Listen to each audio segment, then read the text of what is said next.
So I've been asking people three questions about their experience of the lockdown. The first question is, what has been particularly hard for you? The second question is, what has been an unexpected silver lining? And the third question is, what is a piece of advice that you'd give to somebody else? And the reason why I've been asking these questions is because I think, obviously, with us being stuck at home by ourselves or with our nuclear families, we have less opportunity to actually share our experiences. And it's been reassuring, I've found, to speak to many people about this situation and find that for so many of us, we're going through the same thing. So here is an aggregate of some of the answers that I got to these questions. First of all, what has been hard for you? And I took all the answers and I put them into a word cloud. So the more often an idea came up, the bigger it is represented in this image. And the most obvious one that people are talking about is the lack of human contact. People miss being in touch physically with other human beings, being able to touch each other, be able to be close to each other, read each other's body language, see each other's faces. That's hard. It's hard sometimes to stay motivated when every day seems to be quite similar to the day before and what we consider the next day to be. Something else that has come up as being quite tough for people is those people with children. Homeschooling, looking after children has been hard.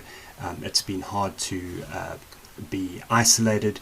And then some people are talking about some things quite specific that they've experienced: the emotions of loneliness, anxiety, troubled sleep, a feeling of being isolated, or a feeling of moving into an unsafe world. And those are some of the things that people have reported as finding difficult. But also, something we possibly didn't anticipate when we moved into this situation is that there would be silver linings as well. And some of the silver linings that people are talking about, the biggest one is just the sense of time, that we've all had an opportunity to actually slow down a little bit. And that's given us time to reflect, it's given us time to exercise, we've gained time because we've not been commuting, it's meant that we've spent more time at home. And it's interesting that while for example, children has been one of the things that's been difficult, children have also been one of the things that has been a silver lining, that we've all got to spend more time with family, and we've been able to figure things out about different priorities or different ways that we want to live. I was reading a YouGov survey about how people's moods are responding to this lockdown, and what it's showing is that this is the period of time immediately before the lockdown up till now, and what it's showing is that frustration levels have climbed from 35% to 43%. So on average we're a little bit more frustrated than we were, and we're quite a bit more bored than we were. We're not actually as stressed as we were. Now this is a really interesting thing, that our immediate day-to-day stresses for many of us have actually reduced. Happiness levels took quite a plunge in the early stages of the lockdown, but are starting to recover. Sadness levels fairly constant, contentment levels of fear also relatively constant. Then when it comes to what advice would you give, and I found this in other surveys that I've done as well, the number one answer is routine. Create a schedule that gives you the opportunity to exercise, gives you the opportunity to have hobbies, and it gives you the opportunity to structure your day and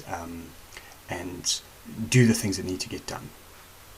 I think another piece of advice was that we need to adapt. We need to remember that this situation is only a temporary situation, and that allows us to put things into perspective. And I also quite like the idea that sometimes maybe we just don't need to give advice. Maybe that's a piece of advice. We can stop advising each other. We can not give each other advice. We should stop forwarding pieces of information or news articles to people who maybe don't want to receive them.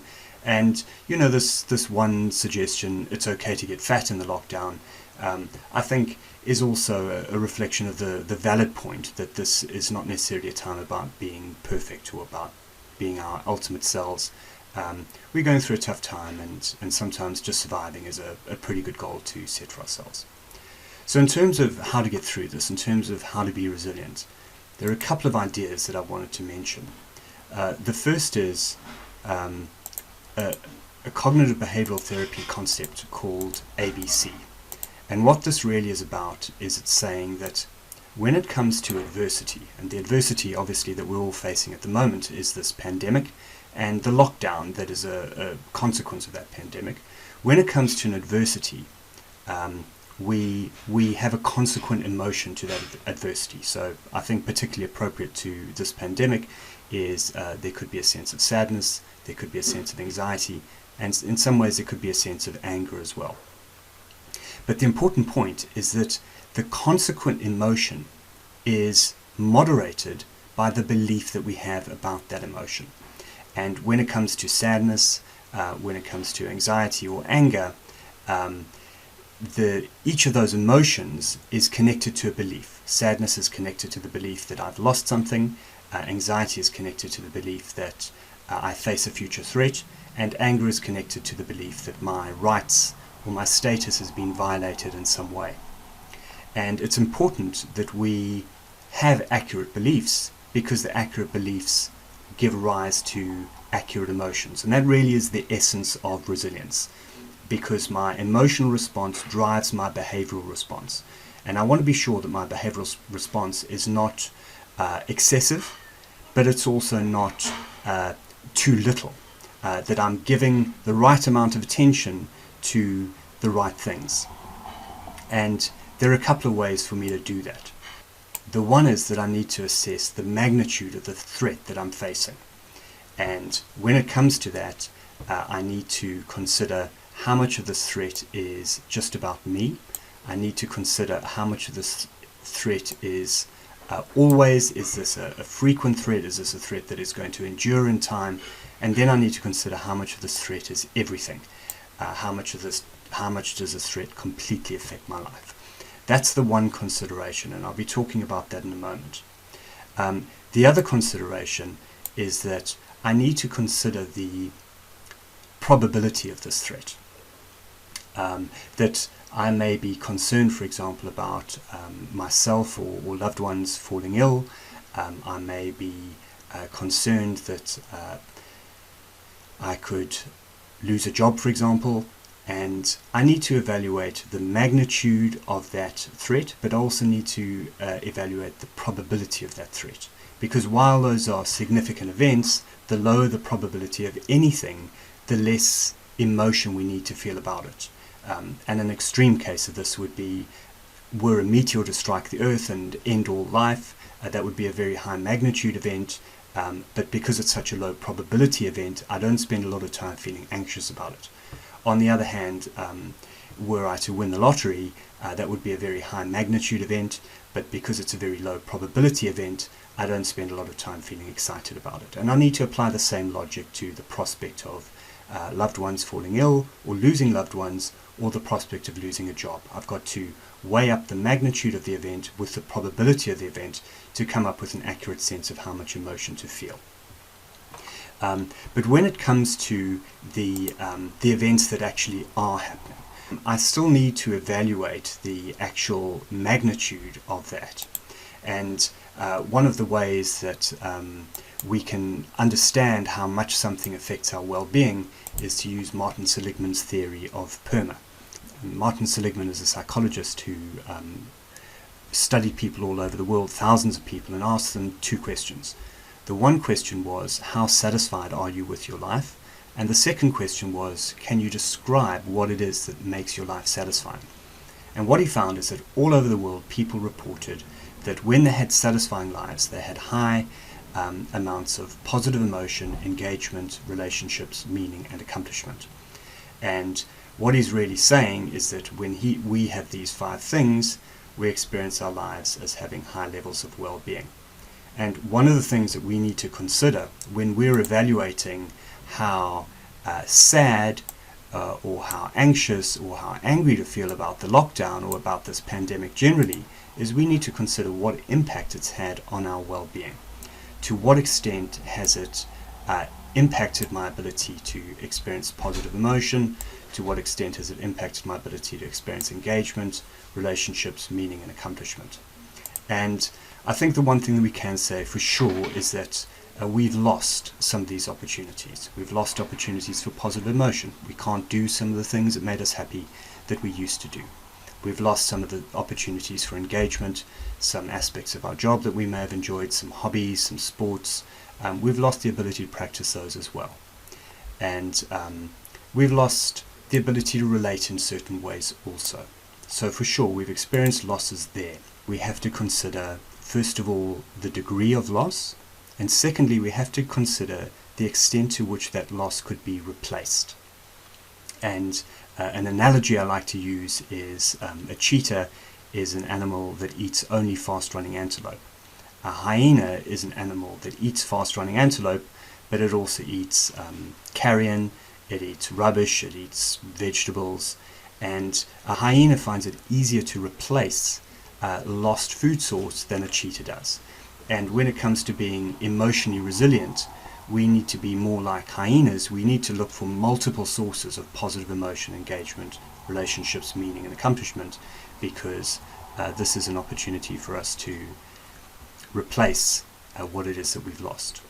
When it comes to meaning and accomplishment, it gets a little bit more interesting than that, because our source of meaning comes from three areas. The first is belonging to something bigger than yourself.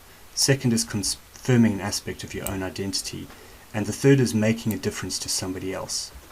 And while the first three of the PERMA categories have to some extent been diminished or threatened by this pandemic, in some ways, meaning, belonging to something bigger than yourself. Well, this pandemic has created a social response that is bigger than any of us individually.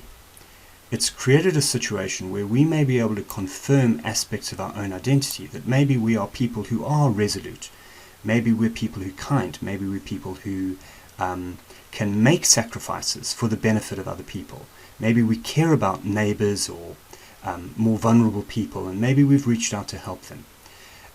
And maybe we can make a difference to somebody else. So in some ways, while this pandemic has broadly threatened our well-being, it may be that in specific elements, by connecting us more closely to things that really matter, to real issues of life and death, this pandemic has actually given us a stronger sense of meaning. And the same may go for accomplishment, that in some ways we may be able to achieve things that are more worthwhile now that we're actually facing existential threats to ourselves and to other people. Now, that's not to take away from the fact that accomplishment, some of us are in the very fortunate position that we're not facing the loss of a job. And this means that while we're having to adapt the way that we work, we're still very fortunate and need to be very grateful for the fact that we're still able to accomplish things in our jobs. And for those people who are in the very tough situation of having experienced real loss, maybe they have lost loved ones to the coronavirus, maybe they've lost jobs to the coronavirus. This equation is different. And one of the things that I mentioned when I was speaking about assessing an emotional response is we need to be assessing the type of emotion that we feel, but we also need to be assessing the magnitude of the emotion that we feel.